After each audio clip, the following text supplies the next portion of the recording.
Hello, my name is Jaden and I am part of the STEM 10 cohort. What I want to share with you is the structural aspect of my class's aquaponics system that I helped construct this year. My group and I created a shelf and a multi-tank system which served as the foundation for the project. Allow me to explain to you how this works. The primary problem we had to solve was that the water throughout the aquaponics system had to consistently cycle because the plants were fed from the nutrients in the fish's excrement, and in the process would clean the water from poisoning the fish. Based on this necessity, every aquaponics system is required to have water pumps, and we could have easily placed a water pump in every part of the system, but the challenge was to find the most cost-efficient method of cycling the water. I was in a group with 4 others, and we designed a system which only used one water pump. Our design consisted of 3 parts. The shelf, currently on screen, was essential as it let us place the 3 water tanks above each other, enabling gravity to move the water. The piping, currently displayed, was attached to the water tanks shortly below the top edge, so that when the water level raised high enough to the pipes, the water would flow into the next tank with gravity, cycling the water and preventing the tanks from overflowing.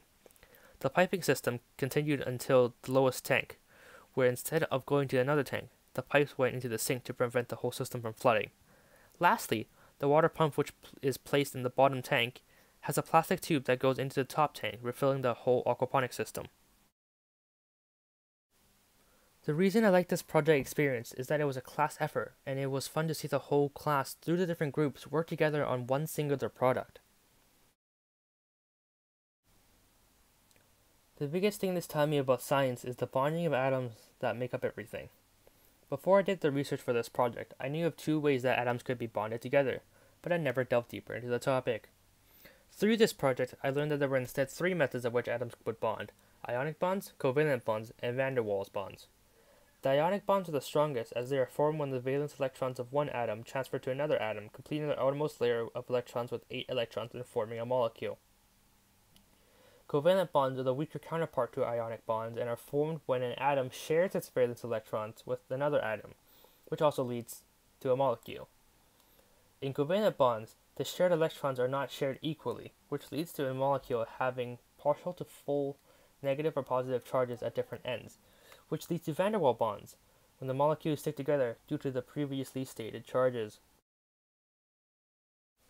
The next steps for me to take would be to learn more about orbital hybridization, to deepen my knowledge of molecular geometry, and ultimately learn more about how the universe and everything in it is shaped and created. Thank you for checking out my project.